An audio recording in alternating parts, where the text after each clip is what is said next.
Templo de Osler les da nuevamente la bienvenida. Hoy con un invitado muy especial. Vamos a hablar de un tema que, aunque no es frecuente que nosotros lo abordemos o lo repasemos, sí es habitual encontrarlo en los servicios de emergencia.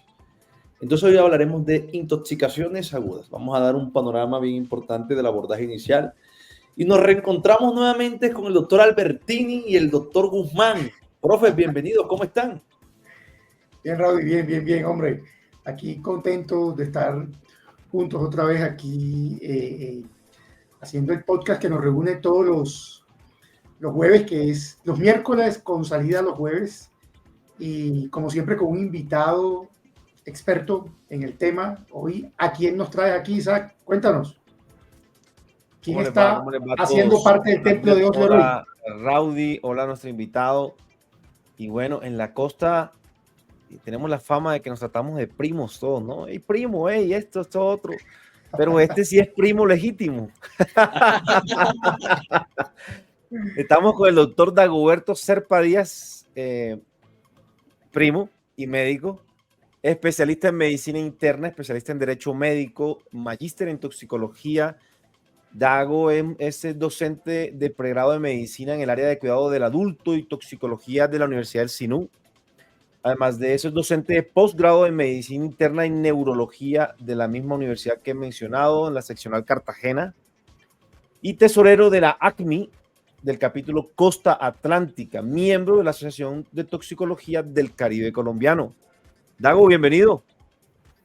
Hombre, muchísimas gracias. De verdad que es un placer para mí estar acá en este Templo de Osler, un espacio magnífico con una gran audiencia y en la compañía de Alberto y de Raudy. De verdad que para mí es un placer y que mi primo me invite a este espacio, que es un espacio académico que sin lugar a dudas crea una gran expectativa y ha logrado calar en muchos de los colegas. Es algo fascinante. Pareciera mentira, bueno, hace muchos años cuando de niños jugábamos en la casa de la abuela, en la casa de las tías, y ahora estamos en este espacio académico. Es realmente fascinante en esta pasión nuestra que es la medicina.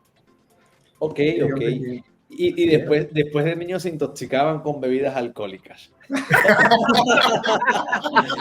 Oye, Dago, yo quiero hacer una pregunta con que parezca sencilla. Para mí, en algunos casos, ha resultado un poco confusa. ¿Qué es una intoxicación y cuándo es aguda?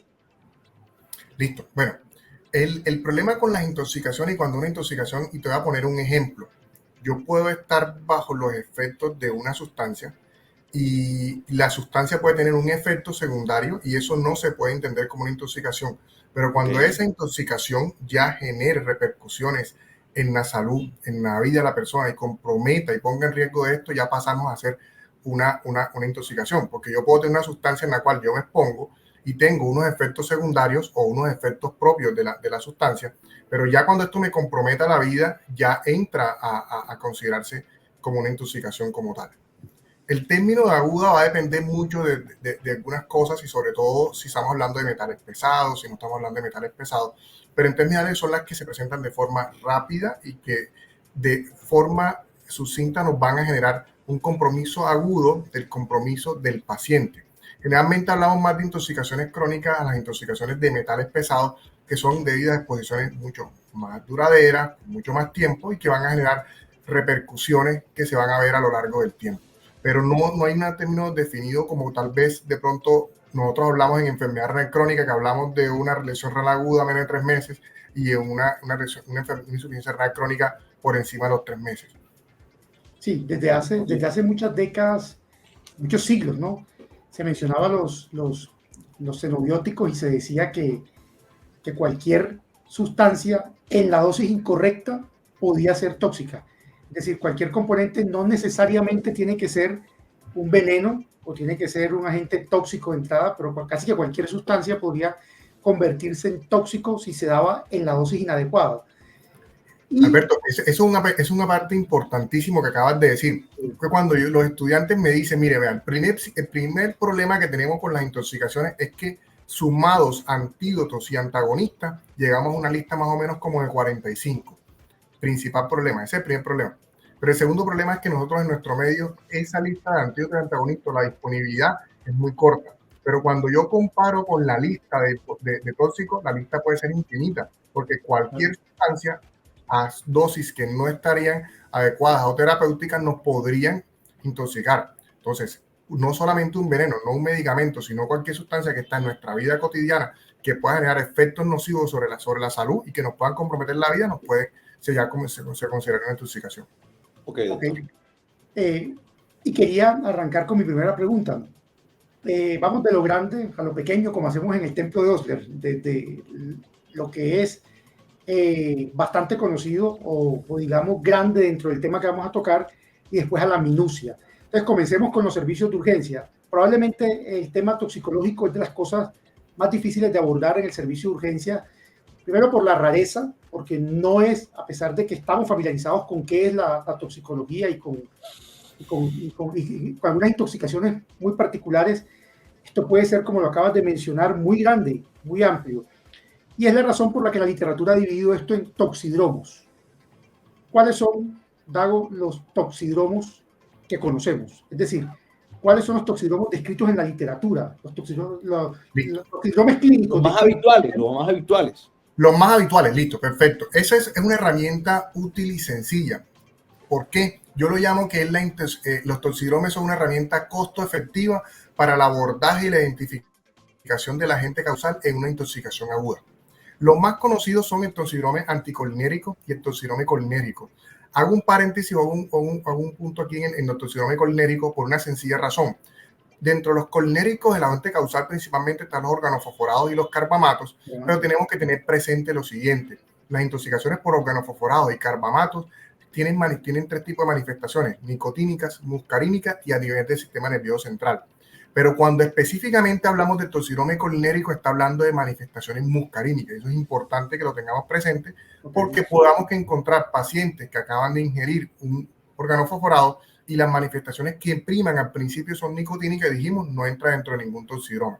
Otro toxidrome, el adrenérico, el serotoninérico, el síndrome o el toxidrome opioide. De ahí se han descrito un sinnúmero de toxidromes, pero en términos generales somos los que más tenemos y los que nos podemos partir para el enfoque del paciente intoxicado.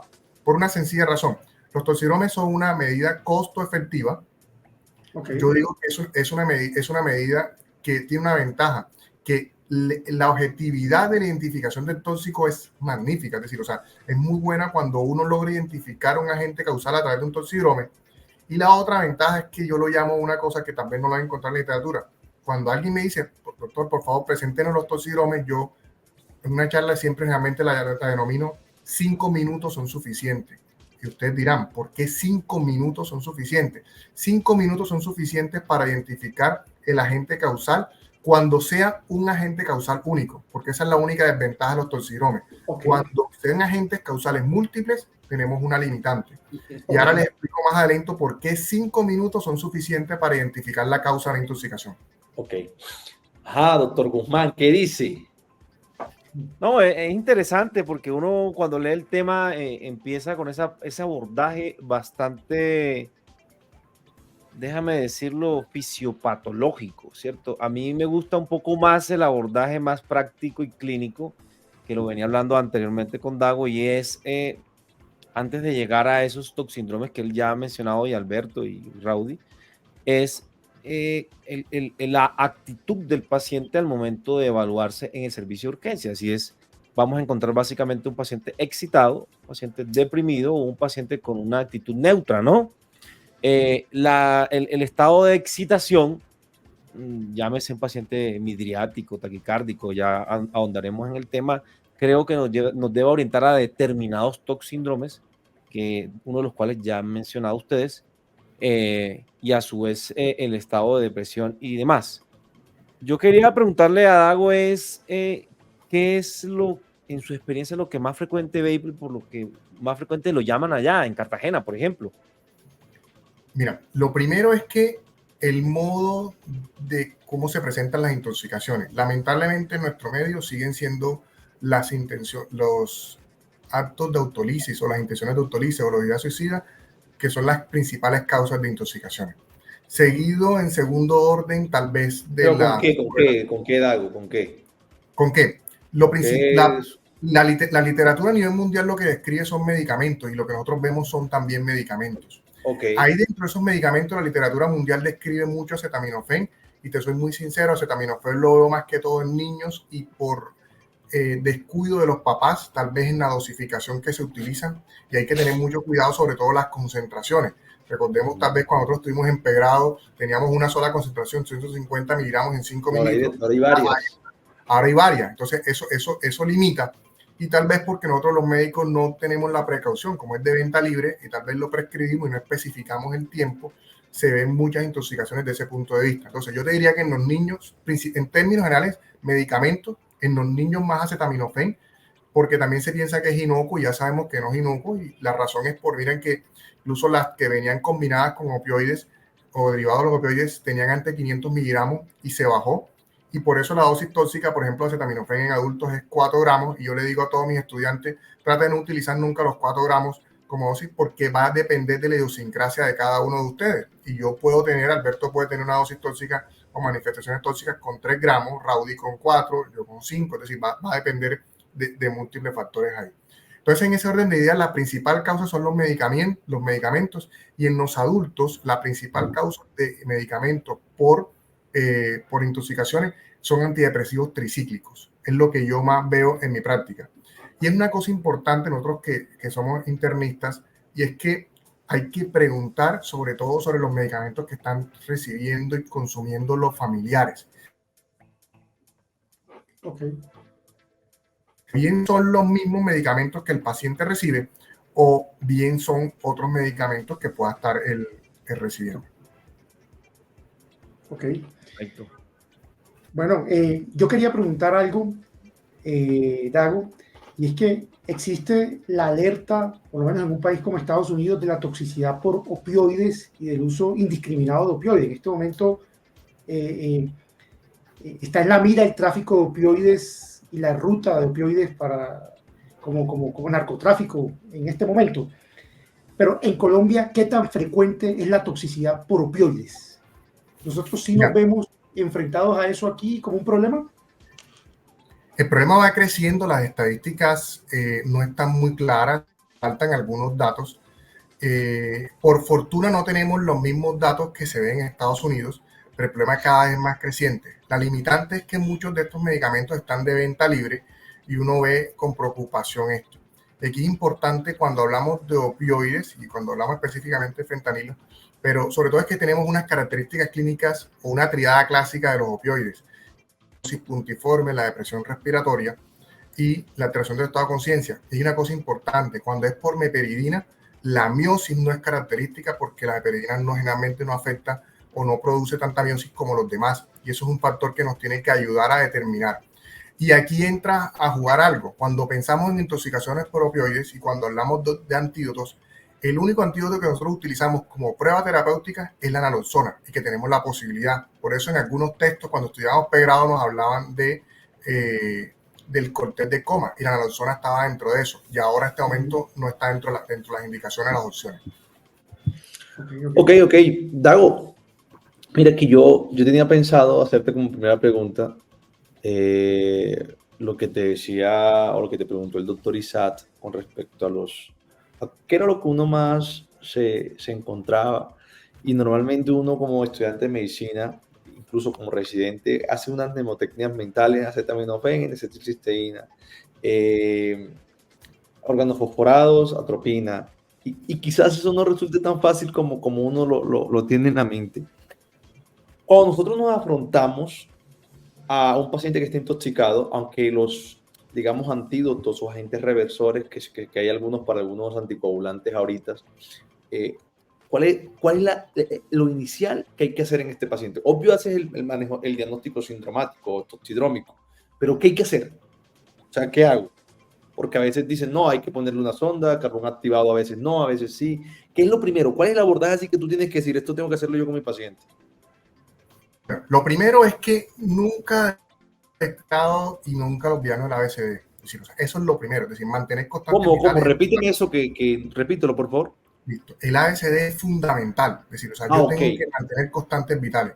Si yo no te mantengo constantes vitales, si yo no aseguro la vía aérea, si no tengo la circulación adecuada y asegurada, no voy a tener paciente y no voy a avanzar.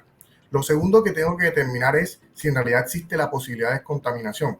Lo que pasa es que siempre pensamos en descontaminación digestiva y la descontaminación digestiva no es el único medio. Lo que tengo que identificar es cuál es la vía de la intoxicación para determinar la descontaminación.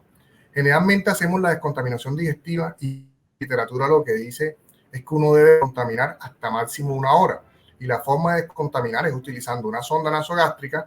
Y aquí hay una cosa importante, que tenemos que determinar si existe alteración del estado de conciencia. Y si el paciente tiene una alteración del estado de conciencia con un Glasgow menor de 11, lo que debemos de primero hacer es asegurar la vía aérea. Luego que se asegure la vía aérea, sí proceder a hacer la descontaminación digestiva, porque si no estamos haciendo iatrogenia. Y luego, posterior a esto, sí decidir si existe la posibilidad de carbón activado en nuestro paciente. Porque si no estamos ante un paciente en el tiempo exacto y o son excepciones de la utilización de carbón activado, no tiene ninguna indicación. Lo siguiente que tendríamos que hacer es tratar de identificar el agente causal, y luego que no se nos debe olvidar es no demorar en la administración de los antídotos. Es decir, o sea, el tiempo, así como existe en el síndrome coronario de puerta, el tiempo puerta aguja o puerta balón, en toxicología debería determinarse un tiempo puerta sonda o puerta aguja. Si no, antídoto. Hay una limitante. Puerta antídoto. Puerta antídoto. Ok. Tú mencionabas, Dago, que en 5 minutos podíamos llegar a un diagnóstico del posible agente agresor. ¿Nos estás escuchando o que se te fue la imagen? Sí, aquí estoy. Mencionabas de 5 minutos para la evaluación y llegar a una posible sospecha diagnóstica del agente agresor. Cuéntanos más sobre eso, ¿de qué se trata? Bueno, esa es una estrategia que se me ocurrió en múltiples conferencias que han invitado. Yo decía, pero otra vez voy a salir con el enfoque del paciente intoxicado, con los toxidromes, y bueno, y ahí tienen esa como Raúl, y vamos a pensar a ver qué se nos ocurre algo diferente. Entonces me di cuenta que en realidad son 5 minutos son suficientes. No sé si ustedes lo han escuchado.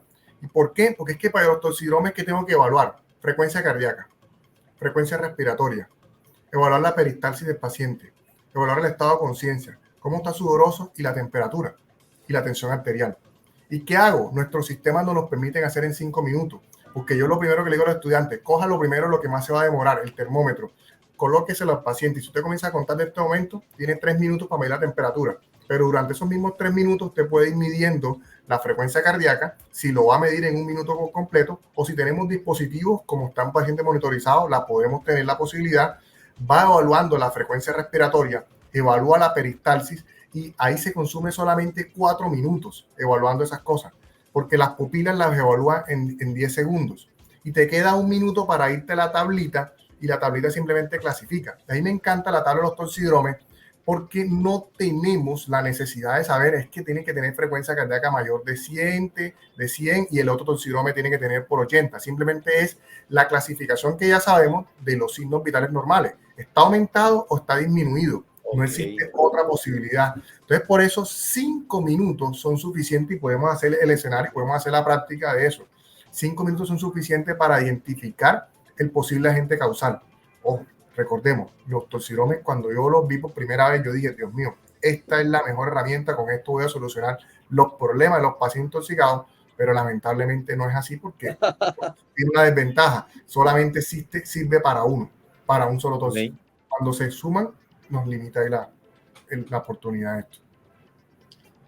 Dago, tú tocaste el tema del carbón activado, y finalmente la intoxicación por medicamentos es un tema extremadamente frecuente para los servicios de urgencia. Y hablaste de unas excepciones. A mí me gustaría que le contaras a la audiencia en qué consiste la administración del carbón activado y qué indicaciones tiene el carbón activado y en qué tiempo se puede administrar. Listo, perfecto. Lo ideal es que sea administrado en la primera hora. En la primera hora de la intoxicación, en la primera hora desde que el paciente llega a urgencia. Es importante. Lo ideal es que sea, la literatura mundial dice que se administra en la primera hora de la intoxicación. ¿Cuál es el problema? Es que nuestro sistema prehospitalario no es el sistema más efectivo para llegar al paciente. Pues no tenemos un sistema prehospitalario que el paciente llame y lo vayan a buscar. porque en los sistemas prehospitalarios, en los países desarrollados, ¿qué hace? El paramédico desde la misma ambulancia está haciendo la descontaminación y cuando llegan del médico ya se ha realizado la descontaminación y se van a instaurar los antídotos como tal. Ese no es nuestro escenario. Por eso digo que lo extendamos un poquitico más a más o menos dos horas y es la recomendación. Okay, pero siempre que sea posterior a la administración al lavado gástrico. Hay unas excepciones en las cuales yo no puedo hacer lavado gástrico por cáusticos, por hidrocarburos, porque la probabilidad de poder lacerar o producir por los hidrocarburos, que son inicialmente van a producir alteración a nivel pulmonar, no está recomendado en este caso. Pero luego de esto hay que tener claridad de cuál es la dosis, y la dosis es 1 gramo, es decir, cada uno de nosotros, y aquí no vamos a delatar el peso y menos entre endocrinos aquí, con los endocrinos aquí el peso y ustedes van a comenzar a calcular el IMC y todo lo demás, pero la dosis de cada uno de nosotros es completamente diferente porque tenemos un peso diferente, pero la regla de 1 es fundamental. La otra parte en carbón activado... 1 gramo por kilo, Dago. 1 gramo por kilo. 1 gramo por kilo, esa es la dosis. No pasar, la recomendación es no pasar más de 100, porque alguno me dice, profe, pero si el paciente pesa 150 gramos, la recomendación es no pasar más de 150 gramos. Y lo otro que hay que tener en cuenta es que no se administran dosis repetitivas. Hay unos casos muy puntuales en los cuales, por ejemplo, un caso que me tocó hoy, la intoxicación por carbamazepina, donde la literatura recomienda que se pueden utilizar, sobre todo porque dosis repetitiva de cada 4, cada 8 horas. Lo importante es que cuando se utilicen dosis repetitivas, tenemos que utilizar algo que está descrito en la literatura, que son los catárticos. ¿Para qué? Para poder ayudar a la eliminación del tóxico. Y aquí, por último, para el carbón activado, una cosa importante. Es imperdonable que yo he visto en los servicios de urgencia de que se hace el lavado gástrico y luego con el carbón activado también se administra por la sonda nasogástrica, se le administra solución salina y se pretende hacer un tipo de lavado con el carbón activado. Con el carbón activado no se lava, el carbón activado se deja ahí para prevenir la absorción. Es cierto. Sí, yo también he visto eso, que retiran por la sonda que en donde pusieron el carbón activado, nuevamente retiran el carbón activado. Porque creen que de pronto el medicamento se viene pegado en el carbón. Oye, un tema súper interesante.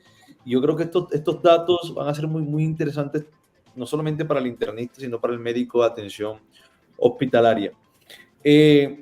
Dago, mira que tú hablabas ahorita de una intoxicación por carbamazepina. Seguramente eso lo verás solamente dentro de tu actividad como médico, toxicólogo, internista, sino también como docente de neurología. Cuando nosotros tenemos este tipo de fármacos que a veces no lo podemos subclasificar en síndrome colinérgico, ¿cuál es la conducta a seguir o cómo subclasificamos, digamos, este caso en particular que hayas visto hoy, que seguramente has visto muchas veces? ¿Cómo hacemos esa subclasificación? Como dijimos, vamos a ponérsela un poquito más difícil, Audi. Vamos a ponérsela un poquito más difícil. El escenario más frecuente, ¿sí? Llega un paciente con disminución del estado de conciencia, ¿sí? El nivel de la conciencia, no responde, ¿cierto? No está taquicárdico, digamos que esté midriático, y alguien dice, esto parece una intoxicación, pero no encaja, como dice Raudy, ni en uno ni en otro. ¿Cuál sería la conducta exactamente? Perfecto, listo. Mira, lo primero que yo siempre le digo a los estudiantes que lo primero empiecen por lo más sencillo, lo más fácil y la herramienta más costo efectiva. Siempre trate de evaluar si el paciente tiene un toxidrome. Si el paciente no tiene un toxidrome, tiene que valerse de otras herramientas. Entonces, aquí viene lo siguiente. Yo siempre le digo a los estudiantes, le digo, oigan, yo no sé qué le ha hecho la troponina que le piden a todo paciente troponina. Es decir, o sea, no sabe, y cuando no sabe qué el paciente que tiene, entonces vamos a ver, no sabemos qué tiene, ya le aplicamos los toxidromes, no tiene absolutamente nada y le pedimos hemograma, boom, creatinina, transaminasas y de todo. Y de eso, créame que yo le digo que una intoxicación aguda, pues tal vez un hemograma en muchos casos no va a servir. Entonces, lo primero es que cuando yo el paciente, la primera estrategia me falla, que es la de los toxidromes, yo tengo que buscar el síntoma o el signo que está predisponente. Y para eso nos tenemos que valer en una estrategia y que en mis redes sociales lo van a encontrar publicado.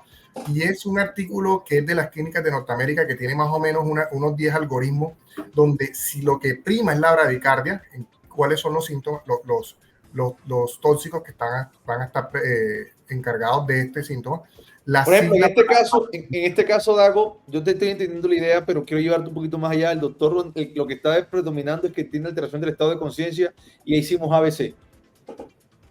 correcto. Está predominando ¿Qué la haríamos? alteración del estado de conciencia. Listo. ¿Qué haríamos después de ese, con ese paciente? Lo segundo que yo tendría que hacer, yo le digo, hágale un electro a ese paciente. Y el electro es fundamental en ese paciente. El electro habla en las intoxicaciones. Por ejemplo, en la intoxicación por carbamazepina, cuando tengo una depresión del estado de conciencia, seguramente puedo ver, y sobre todo por antidepresivo y por anticonvulsivante, voy a ver prolongación del QT. Y el QT es fundamental que lo evaluemos adecuadamente en nuestros pacientes. Y eso nos haría sospechar. Pero sobre todo cuando ese paciente que no responde y que de pronto tenemos la sospecha, tenemos que utilizar también otra estrategia y es calcular el anión gap. Por eso a los pacientes que yo les digo que están intoxicados, tenemos que valernos de ¿qué? Siempre calcular, pedir un ionograma y pedir unos gases arteriales. Algo que nos ayudaría muchísimo en nuestro medio sería poder calcular el osmol gap, que sería la molaridad calculada, que la utilizamos con la fórmula que tenemos para citocidosis diabética o para calcular la osmolaridad en estado hiperosmolar, pero teníamos que hacer la diferencia entre lo que nos midan en el laboratorio. ¿Y por qué llegamos al anión gap? Por algo sencillo. Cuando yo tengo un anión GAT elevado, una acidosis metabólica con anión GAT elevado, ese paciente realmente va a estar estuporoso, alteración del estado de conciencia, va a estar muy deprimido. Yo puedo estar ante intoxicaciones, por ejemplo, como que salicilatos, alcohol etílico, metanol. Y aquí hay una cosa importante, el metanol. Aquí les voy a dar un dato fino. Cuando yo tengo una intoxicación por metanol, que tuve 2 en el último año, no era tan frecuente y se está viendo cada vez más casos más frecuentes. Las intoxicaciones por metanol tienen un anión GAT muy elevado, que no te lo da ninguna otra, ni la cetosis diabética, ni te lo da la insuficiencia renal. Y es un GAT mayor, generalmente de 28, 30, y te podría llevar a hacer el diagnóstico de una intoxicación por metanol. Y la otra es cuando queremos descartar entre alcohol etílico, metílico, entre alcohol etílico y etilenglicol, que es el que utilizan, por ejemplo, para los refrigerantes en los carros, pidamos siempre un parcial de orina. Y en el parcial de orina nos tienen que mostrar no los cristales de urato amorfo, sino los cristales de calcio que se ven por la precipitación que se produce a nivel renal. Entonces son datos, un parcial de orina nos puede hacer un diagnóstico de una intoxicación por etilenglicol, y un anión GAT nos permite hacer un diagnóstico de una intoxicación por metanol. Joda bien, joda. Ahí hay un dato importante, ¿no, Dago? Y es que si hay alta sospecha de intoxicación por metanol, la conducta a seguir es reviéntele el teléfono al nefrólogo sin pena alguna. Eso me lo dijo alguna vez me lo dijo un profesor en el hospital militar. Dijo, la única posibilidad o una de las únicas razones por la cual yo me levanto en mi cama en la madrugada es una intoxicación por metanol. Es decir que hay que urgentemente dializar al paciente, lo entiendo, Dago, pero en el transcurso de que llega el nefrólogo al hospital, ¿cómo es esto de usar los alcoholes con el paciente, Dago? ¿Cómo lo haces tú? ¿Cómo lo hiciste en esos casos que has mencionado? De colocarle alcohol etílico para desplazar el medicamento. Cuando yo he visto estos casos, a mí me llama a mí esto, cuando las intoxicaciones por metanol, me hizo recordar cuando el famoso BlackBerry comenzaron a salir los primeros stickers, y recuerdo que una vez vi un sticker de una famosa botella de whisky que por allá en el Valle del Cacique Upar la tienen el nombre de una dama, y la tenían conectada, la botella de whisky conectada a un equipo de venoclisis, e iba conectado al paciente. Y eso se las trato de mostrar a mis estudiantes por una sencilla razón. Lo ideal, pero que lamentablemente no tenemos, es utilizar alcohol al 96%, que son las ampollas, que es lo único que vamos a administrar por vía intravenosa. De resto, lo que tenemos que hacer es, lo que nos queda, la opción, es utilizar alcohol etílico que tengamos disponible. ¿A cuáles? A las mayores concentraciones, para poder utilizar menor concentración del medicamento, del alcohol. ¿Por qué? Aquí es que importante. Oigan, hay que llevar al paciente a un estado de embriaguez, un grado de embriaguez 2, entre 100 y 150 miligramos de la alcoholemia. ¿Para qué? Para poder asegurar de que ese alcohol etílico, que es mucho más afín al alcohol deshidrogenasa, no sea ocupado por el alcohol, por el metanol, y se produzcan los metabolitos tóxicos, además de utilizar ácido fórmico. Y una cosa importante, que no es una medida costo efectiva, pero que en realidad es lo que más genera daño en el paciente.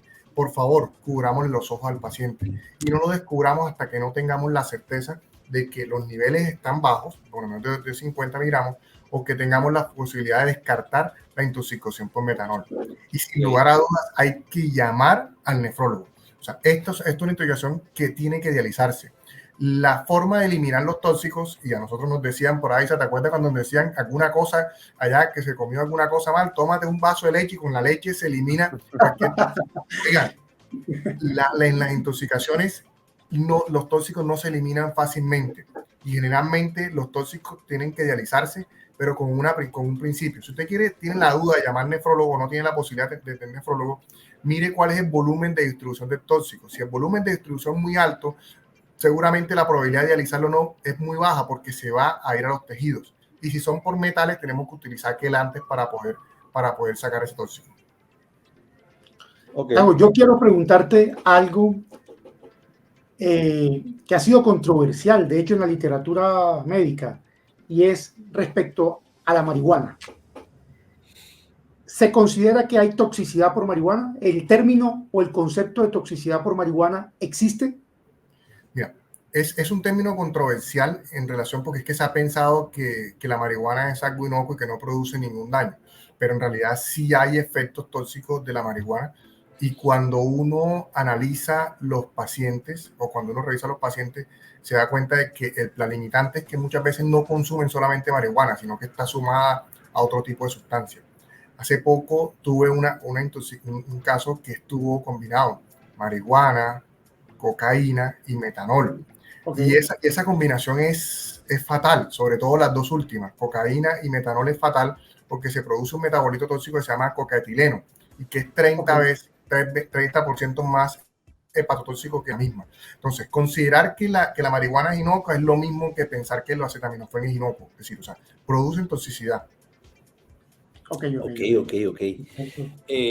Bueno, Dago, mira, quizás una de las drogas lícitas más utilizadas en el mundo es el alcohol, el etílico, el bueno, el que le llaman uno bueno, pero que saben que es malo.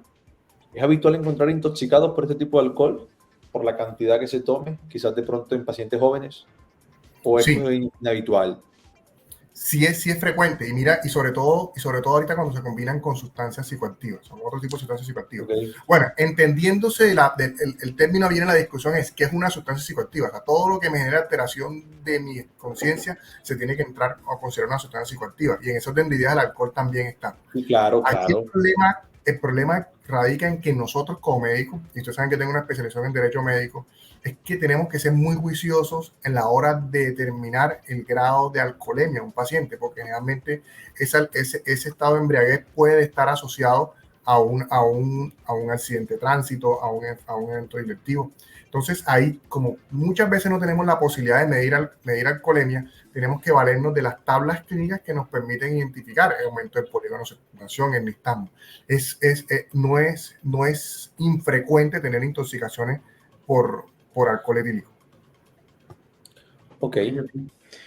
Mira, no sé. Albertico, qué pena. ¿Me iba a preguntar algo, Rodri? No, ya yo acabo de preguntar, pero te cedo. Creo que vas a decir algo tú, claro que sí. Sí. Quería preguntarle en la misma línea que hice la pregunta de la marihuana. Ahora es extremadamente frecuente encontrar toxicidad por preparaciones herbolarias. ¿Lo ves con frecuencia, Dago? Sí, y es que mira, este año 2024 ha sido, desde el punto de vista psicológico, ha sido un año fuerte. Un paciente de por acá, de tierras muy cercanas a nuestros ancestros, muy cerca de Sincelejo, quizás, paciente que tenía un dolor muscular, y lo que decidió fue que para poder tratárselo se decidió tomar una hierba, una cola de caballo, un llantén, y lo que generó fue una hepatotoxicidad. decir, o sea, es muy frecuente que pase esto. Sin dejar de lado, y sobre todo las principales manifestaciones son hepatotóxicas, y sin dejar de lado los componentes de algunos elementos que ya sabemos que se venden como una marca y que son de venta libre y que tal vez se venden como un producto natural, pero que producen toxicidad.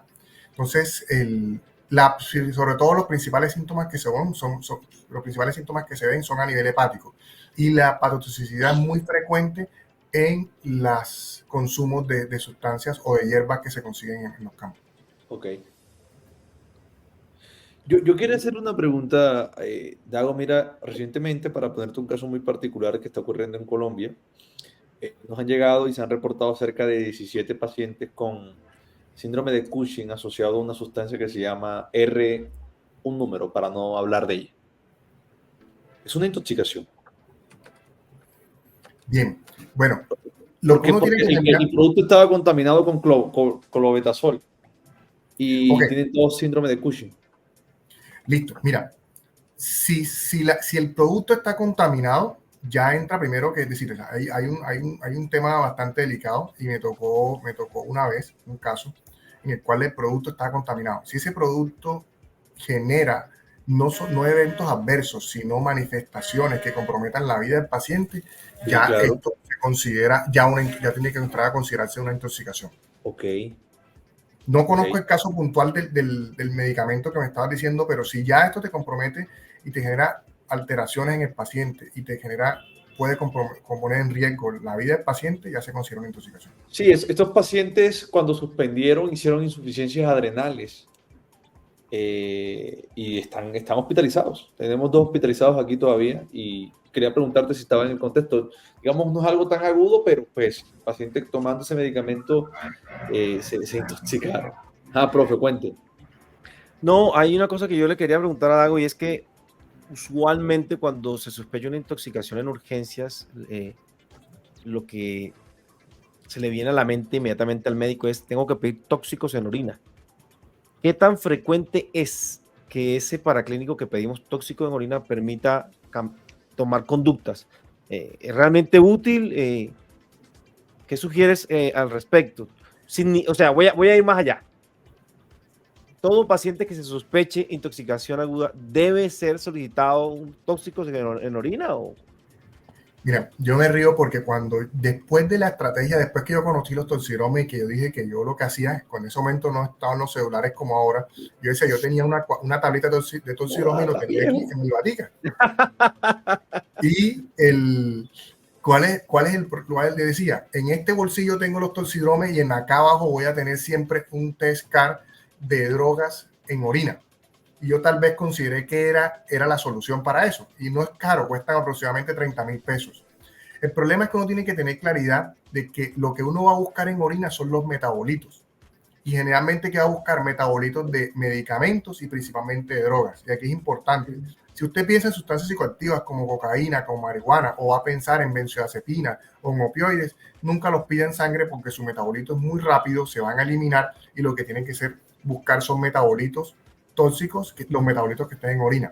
El problema con la orina, a diferencia de sangre, es que yo tengo que correlacionar, porque cuando yo mido en sangre me va a decir un valor, y si tengo ese valor yo puedo establecer que tengo un nivel tóxico o no. Pero en la orina lo que me va a establecer son de forma cualitativa la presencia o no de la sustancia. Quiere decir que si alguno de nosotros se tomó una benzodiazepina ayer y me hago un test en orina, me va a salir positivo. Entonces yo lo que tengo que es correlacionar los resultados de orina, correlacionarlos con los hallazgos que yo tenga con mi paciente. Pero es útil, pero no es una medida que tiene que ser interpretada en el contexto clínico. Y generalmente se tiene que resumir para buscar metabolitos de medicamentos o metabolitos de algunos tóxicos, de algunas sustancias. Excelente ese dato, excelente ese dato. A mí me faltan un par de preguntas. Tenemos agentes reversores, una dupleta, sí. Tenemos disponibles agentes reversores de los nuevos anticoagulantes orales, Hidaruximab, Andesanet alfa, ¿tenemos? Mira, yo por fortuna no he tenido, y este es un tema que me apasiona como internista, el tema de la anticoagulación. Para los inhibidores directos de la trombina, especialmente para Vigatran, tenemos el Hidaruximab. Es importante tener presente de que cuando uno va a utilizar un reversor, primero tiene que tener la certeza de la intoxicación. Lo segundo es que cuando va a utilizar, decir, el único antídoto que usted utiliza, hay dos antídotos que usted va a utilizar sin tener la certeza de la intoxicación. Y es la naloxona como prueba terapéutica para opioides, y cuando usted utiliza hasta máximo 4 dosis, y usted luego de que, después de las 4 dosis, el paciente, si se despierta, ya usted sabe que es una intoxicación por opioides, y que resolvió su problema. Y el otro antídoto que usted utiliza, que en realidad es un antagonista, es la N-acetylcisteína, porque usted no tiene la posibilidad de tener niveles séricos de paracetamol. Y cuando usted sospeche más de 150 miligramos en niño o más de 7.5 gramos en adulto, usted inicia tratamiento con N-acetylcisteína. Importante, se inicia desde la primera dosis hasta la última dosis, no se para luego después que se inicia. En cambio, en los anticoagulantes es importante tener precisión. Es que yo estoy ante qué evento estoy. Es decir, si el paciente no tiene manifestaciones y yo no tengo la posibilidad. Entonces aquí lo otro es, idealmente, si es en el dabigatran, medir 10A, o si no, medir el TPT activado para ver en realidad si lo vamos a tener. Si tengo una manifestación aguda, lo utilizo, o en el caso de que el paciente lo tenga que llevar en unos escenarios especiales, si lo tengo que llevar porque me llamaron un día, lo vamos a llevar a cirugía porque es una apendicectomía y no sabían a quién más llamar, llamaron al internista toxicólogo y digo, bueno, listo, si lo podemos diferir, tenemos que evaluar la función renal. Por fortuna, no lo hemos tenido que usar, hay que tener claridad de que se puede usar, de que está disponible y nunca dejar de lado que existen otros anticoagulantes por los cuales también se podría intoxicar el paciente, y tener la protamina para heparina, que está dentro de las obligaciones de tenerla, y la vitamina K para el caso de la warfarina. ¿Sulfato de protamina tenemos disponible, Dago? Mira, está dentro del stock. Ahora te soy sincero, esa es una pregunta que en este momento coyuntural del país es difícil, porque lo que hoy hay, mañana pueda que no exista. Entonces decirte yo ahorita, no tengo información de desabastecimiento, pero tendríamos que revisar porque nos pasó, ya que me pasó un poco. En N-acetylcisteína en ampolla durante mucho tiempo no teníamos registro en Vima. Entonces lo teníamos que comprar, tú multiplicas 140 miligramos por kilogramo de peso de dosis inicial y después tienes que utilizar a la mitad, 75 por 13 dosis, y tienes sobres de 200 gramos, seguramente te vas a gastar cualquier cantidad de sobres. O sea, entonces es complicado. Ok. Yo le voy a hacer las últimas 2 preguntas así como Rowdy, pero muy duras a Dago. Hay que escucharlo. Sí, vamos con todas. Y es muy sencillo, le voy a mencionar unos tóxicos y él tiene que escoger uno, el que peor le parezca, ya. Vale. ¿Béisbol o fútbol, Dago? el Dago de Cartagena. ¿Béisbol o fútbol? Yo de béisbol entiendo poco, así que me quedo con el fútbol. Entonces, ¿Real Cartagena o Junior? No, Real, y ahora tenemos a Teo, así que... Ay, eso estuvo buena. Oye, el tema estuvo muy interesante, de verdad. Muy interesante. Mira, yo tal vez cuando dices el tóxico, yo pensé que me iba a decir algo de tóxico y te iba a decir cuál. Mira, para mí el tóxico que yo le tengo más miedo se llama el paraquat. El paraquat es el tóxico que uno debe tenerle miedo, porque no voy a decir ni siquiera la dosis tóxica, porque esto sale a la luz pública y no sabemos, hay que tratar de manejar las cosas con mucho cuidado, no sabemos quién está del otro lado y de pronto pero el paraquat con muy pocos cc se tiene una intoxicación y lamentablemente el fallecimiento del paciente se da de 4 a 5 días y uno ve día a día cómo se va deteriorando de forma en los ojos de uno sin la posibilidad de muchas veces poder ayudarlo. Sí, no, esta es información para profesionales de la salud, como está estructurado el programa. Por supuesto que siempre que uno hace estos comentarios existe ese riesgo, pero lo hacemos con toda la responsabilidad para que los médicos estén al tanto de la información disponible en la actualidad y que de alguna otra manera puedan vivir actualizados. Oye, Dago, muchísimas gracias por haber asistido al templo de Osler. Albertini, ¿algo más? No, yo le hice mi última pregunta y le dije que... Albertini sufre frecuentemente intoxicación por alcohol etílico tipo ron. ¿Qué tal? No. Solo recreacional y de vez en cuando. Solo recreacional y muy de vez en cuando. Soy coleccionista de ron, eso sí es cierto. Me encanta esa bebida, ese tipo de bebida y bueno, soy coleccionista. Nos encanta que hayas estado acá, hombre. Tenía mucho tiempo que no te veía. No, a ver, muchísimas gracias. De verdad que para mí es un placer. Esta invitación para mí me llena de mucho honor. Los veo, los sigo y para mí siempre va a ser placentero. Este tema de intoxicación es fundamental porque el 24 de abril es el Día Internacional de la Toxicología. Entonces creo que caímos en el momento preciso. Esto es una pasión y yo creo que a la final lo importante es que aquí busquemos, yo diría, resumiría en algo muy puntual. Oigan, todos si tienen un paciente intoxicado, nunca olvide el ABCD. Lo segundo, trate de encasillarlo en un toxidrome. Si usted no identifica la causa de la intoxicación con un toxidrome, utilice la herramienta que le vamos a dejar en las redes sociales de la aproximación al paciente, el cual usted desconoce la causa. Y también tenga de mano el electrocardiograma, que es su principal herramienta una de las principales herramientas para identificación de la intoxicación. Y nunca olvide el hienograma y los gases arteriales. Y una cosa importante, toda mujer en edad fértil con intento suicida debe descartar siempre también un embarazo porque puede estar asociado a esto. Perfecto. Ok. Muchas gracias por ¿Y troponina? Troponina, no, me olvidé de la troponina. Porque, oye, cuando el paciente está intoxicado, ¿qué dicen? Vamos a pedirle los exámenes. Entonces tú llegas al paciente y se esperan 2-3 horas que salgan y creen que les va a dar una respuesta. Entonces, hemograma, boom, creatinina, ionograma, gases arteriales, GPT, troponina. Y se les olvida unos gases arteriales y el ionograma para calcular el anion gap. Entonces, esta es una medida muy efectiva para poder identificar la causa de la intoxicación. Muchísimas gracias, Dago, por la participación y bueno, feliz día del toxicólogo. De verdad. Vale. Felicitaciones, Dago. Muchas gracias, hermano. Buenas noches, hombre, compadre. No, a ti, muchísimas gracias. Siempre a tus órdenes. Bueno.